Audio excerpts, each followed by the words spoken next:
Everybody. Morning, Coach.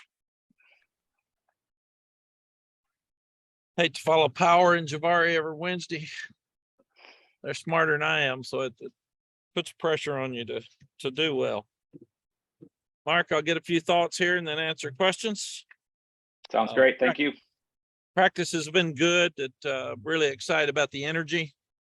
As I get older and continue to do this, it seems to me like that most important thing about your team, other than talent, you got to have some talent, is that the team loves each other and they care about each other and they play hard each week and they practice hard every day, and that's hard to get. And they're I saw, I think maybe 25 teams are bowl eligible so far. That's not many for 131 teams. And there's going to be pressure on these kids, and it's not about the coaches. Coaches have to help them get there. But when they get to that point, it's about the players, and it's about them being accountable to each other. And a lot of buzz on campus this week. Sell out this weekend. It's going to be fun. That's what you want at the end of the season. Most everybody has that at the first of the season. But when it matters, you want to be involved with a team that's played well and hard, and that your fan base appreciates, and they're going to come out and support. And we're 16-6 at home, so we've played pretty well, and that'll be important this weekend. You look at Pitt, the defending ACC champ, so you got to give them a lot of credit. Pat's done an amazing job there. I love the way he coaches. They stop the run. They force you to beat them in the passing game. They get after the quarterback, and they run the ball and use a lot of play action.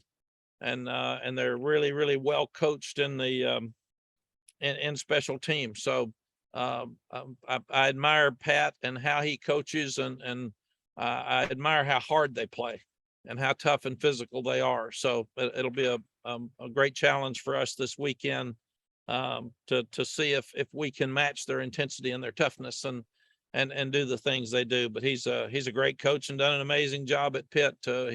He's one of the ones that's broken through not only to win the Coastal, but he won the ACC championship, and that hadn't happened as long as Clemson's been around for a long time. So and they have a tremendous amount of pride, and we know they're going to play hard. We got to make sure that ours do. Big game on both lines of scrimmage. They always are, but again, for just what I said, the way Pat coaches and the toughness of his teams, both sides of the ball, our lines are going to have to step up and do a great job. A couple of other things I thought about. I always sit and listen to your all's interviews with our players, and that's important to me. It's part of player development from my standpoint, because when they talk to you, they're interviewing for jobs. Because people see baseball players' faces, and they see all the Olympic sports faces. They see basketball players' faces. They don't see football players. They got their helmets on. So you very rarely see a face of a football player. So this is an opportunity when they talk to you to sell themselves. It's an interview. And it may be the only thing that people will know about them other than the way they play.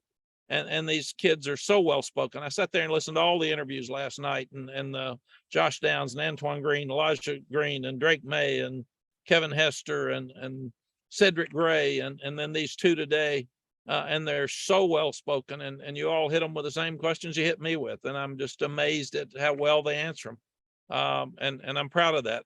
Those are guys that we brought into this program, and it's funny. Kevin Hester had long hair, and they called him Scooby. And then he cut his hair. Now they're calling him Kevin because he's grown up. He's more mature. So it's so fun to watch these guys grow over time. The other thing I wanted to touch, and I'll touch these two things quickly and then answer your questions.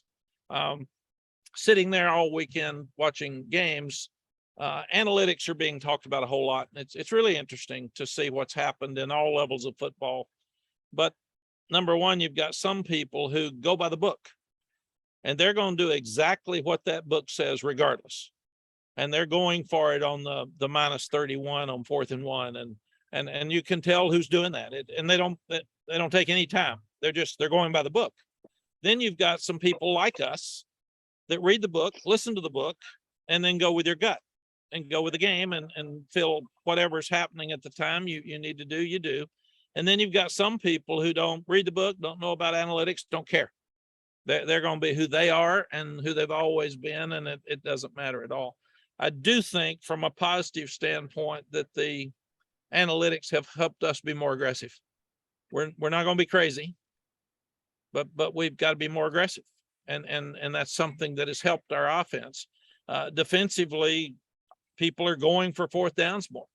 And we've had, I think, 3 really tight, tough goal line stops. We've probably had, or fourth down stops. We've probably had more than that during the year, but it's helped our defense play better goal line defense and play better fourth down defense.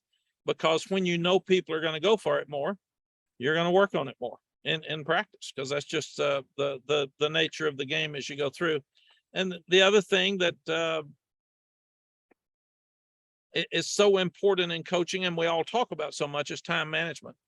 And this staff has done a tremendous job in this team with time management, with the timeouts and handling the timeouts, and the 1 minute drill before the half at Duke, and the 1 minute drill at the end of the game at Duke, the 1 minute drill against Virginia Tech. I think we had 38 seconds, and we would have always taken a knee, and we were much more aggressive. So we always talk about how bad time management is, but and it may come up this weekend. We may mess it up, but this staff has done a really, really good job, maybe the best I've ever seen with time management this year. Questions?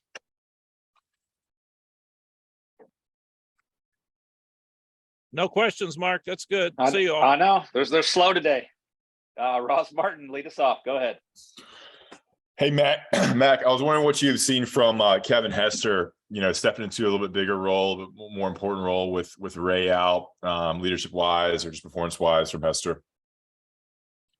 Ross, it's interesting when you see guys that have a bigger purpose, they step it up and they play with more confidence. And Kevin knows now that he's got to be that guy, and he can't be a backup.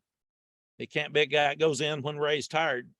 He's got to be the guy on the first play of the game that starts out well. So we talked a lot about yesterday that the more players we can find that can get a purpose on this team, the better they're going to play.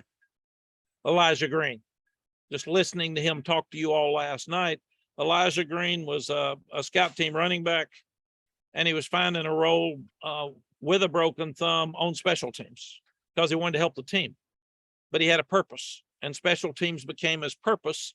And then he goes in and has a purpose in the Duke game. And I told the team this morning, Elijah may not play against Pitt. We don't know. We don't know what's going to happen Saturday, but you got to be ready to play. And I think that's where guys like Kevin have stepped up.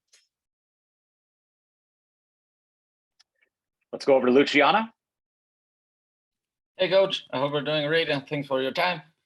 Pitt's defense has mostly been very good at stopping their opponents from scoring touchdowns off of turnovers. Is that something that you have talked about with your players, and what would you say allowed them to achieve that?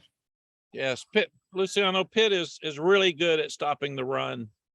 They're going to put enough people in the box, and they're going to make it really hard for you to run. I think that last year we had in the 80s, I think, rushing in the first game we played them. It was a little over 100. But you have to really work to get rushing yards against them, and therefore they blitz the quarterback and get after him. When you're stopping the run, you're obviously better in red zone defense. We have scored 2 out of 6 opportunities against them and touchdowns in the red zone in our 2 games with them. So that's something that is a real challenge for us this weekend as well. The other thing they've done, they've pretty much shut people down the second quarter and the third quarter. When you look at it, they're doing a great job going in at halftime, and Pat's smart, and they make good adjustments, and they've held people in the 20s, I think, in the third quarter. So second and third quarter have been really, really tough for people to get any points out of as well. Okay, Andrew Jones, go ahead. Hey, Coach, Kevin Hester, going back to him, he played football just 1 year in high school. He was a basketball player. At what point after he arrived in Chapel Hill was he fully a football player and no longer that part football, part basketball guy? Andrew, I feel like it took a couple of years, because you could see the athletic ability, but he had to get stronger. and he had to learn to play with leverage.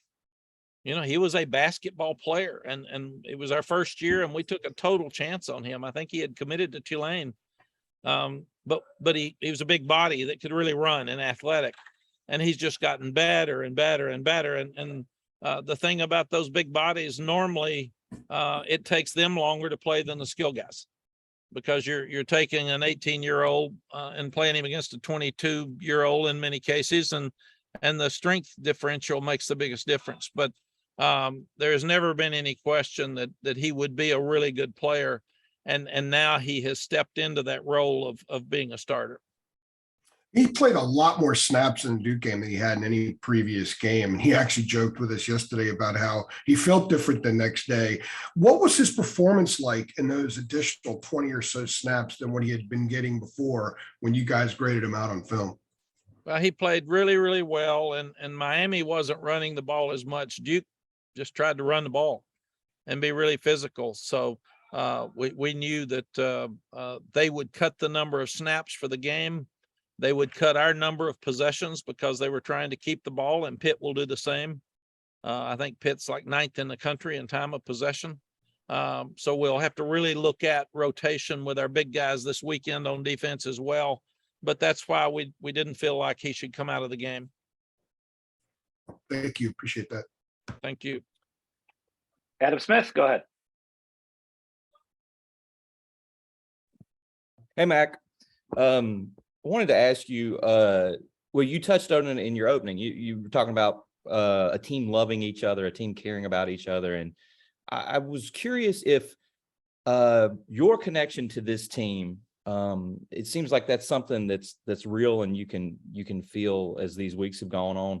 Like, has that allowed you to be able to push the right buttons with them motivationally or whatever you need to do? Like, in terms of discipline too, like, do you feel like you can push the right buttons with this team? Yes, this team, I feel like, has total trust in us, and they know we're trying to help them do what they need to do to win. And they know we've turned the team over to them by and large on the field, and they're actually coaching guys. When one guy didn't run on the field when a coach called his name out yesterday, and they were all over him. Come on, man, pick it up, get out there. You need to have better attitude. And that hasn't happened here in the previous 3 years. So this team is fun. They're special. They practice hard every day. I would have worried about practice yesterday because they were so upbeat and having fun if I hadn't seen it every week, because you don't want them to play the game on Tuesday. But they're just fun. They're great young people. We, even with our direct conversations with them, which is very uncomfortable last week, about what are you going to do? Are you going to transfer? Are you going to stay? I know you're not playing as much as you want. These guys will tell you exactly what they think and what they're concerned about. We had one tell us, I love it here, but I got to play more. And if I'm not going to be able to play more, then I've got to look for something else. And we appreciate that. That's just, that's what we need to know, because we need to know exactly what he's thinking. So we've asked these guys not to be angry. If it's not working for you, let's fix it. Let's get you somewhere else. And they're doing that.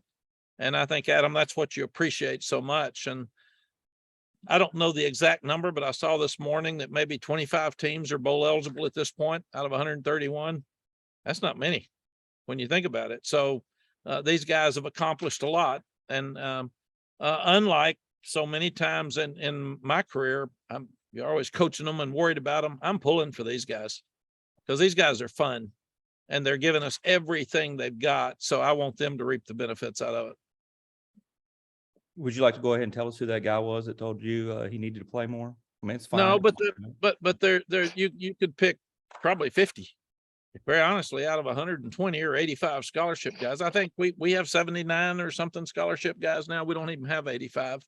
But you really, Adam, it's kind of tongue in cheek, but you just think about how many guys aren't getting to play as much as they'd like to. And that's on every college football team in the country. And what we're trying to do is hit it right in the head, talk about it, discuss it, tell them exactly what we see their role being the next 5 weeks, and then in the future. And if it doesn't fit their needs, I tell them what they've got to do to change it. I told the coaches, take the guy that's playing ahead of them and show them 20 of his plays and show them 20 of your plays. And you tell me who should be playing. I mean, it's that part's not hard. So here you need to play more like him to get part of his playing time. And so, but this team has accepted that and they're listening. And I said, somebody, it's really, there'd be 15 of those easy that are good players that just haven't been able to get where they want to go yet. And you look at Elijah Green, you all were asking him last night, how'd you do this? And how'd you hang in there? And I sat there and listened to the questions. I was wondering how he would answer them. And I thought what he said is exactly right. My place was to do everything I could do to prepare to be ready when my time came. And that sounds like a cliche. And that's exactly what he did. He works after practice every day. He's one of the best students in the business school. I get raving reports every time coming out of the business school about he had the best project. He had the best test score. And then I see him down there on the scout team as a tailback looking like he's playing for the national championship. He's running over those guys and fighting them. And that's what helps your team. And especially when a guy like that has a chance to be a star in the Duke game. Because that's a message to everybody else. He kept his mouth shut. He didn't pout. He didn't threaten you. He didn't act like he was going to transfer. He didn't quit at midseason. And here he is. He's reaping the benefits now. Watching scout team video, we heard. Yeah. Thank you. He was to see what he could do to do better. I mean, he is just an unbelievable young guy. And this team's got a lot of those. And that's what I like about this team. That they're not talking about all NIL stuff, and they're not talking about what they're mad about, and they're not talking about Notre Dame that they lost. They're not talking about winning. They're not talking about polls. They are actually doing what you would want them to do, and that's talk about getting better. Thank you, Mac. Beard's getting antsy over there. I'll be quiet. Thank you. All right, Aaron, your turn, buddy. I was incredibly patient. Mac, I had a bigger picture. You and Elijah. There you go. Right. I had a bigger picture question about transfer quarterbacks. You've seen a couple in the division with Grant Wells and now you will see Slovis. Narduzzi said the other day that, it's his first year. He has a first year coordinator. These things take time.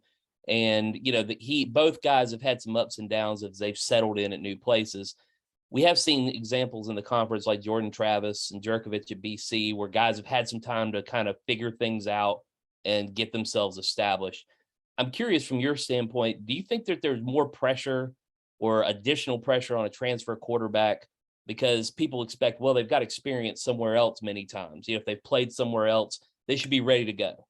And do we lose sight of the fact that sometimes these guys still need time, like even a youngster would, because they're in a new place and a new system? Yeah, Aaron, I do. I relate it to a rookie quarterback that goes into a franchise, and you take Peyton Manning and he didn't win any games early. You take Troy Aikman, they don't win any games. The expectation are there because they're a number one pick, but it takes a while. And with this young man, you got a new coordinator. This team took Tennessee, who's one of the best teams in the country, to overtime. So they're obviously very, very talented team. He got hurt on top of that. And he's really, really talented and really good. So a lot of times modern day, we were talking about patience, our expectations get out of control with young people. We've seen that with some of our recruits. People are saying, what's wrong? Why isn't he out there? Well, these are human beings that are 17, 18 years old, and they're not ready to play yet. There's a process and it takes a while. But he is very, very talented. He's got a great arm. He was talented enough to be recruited at USC and play. So we're very concerned about his ability to throw the ball. All right, Coach, I think that was the last one for the morning. We appreciate your time.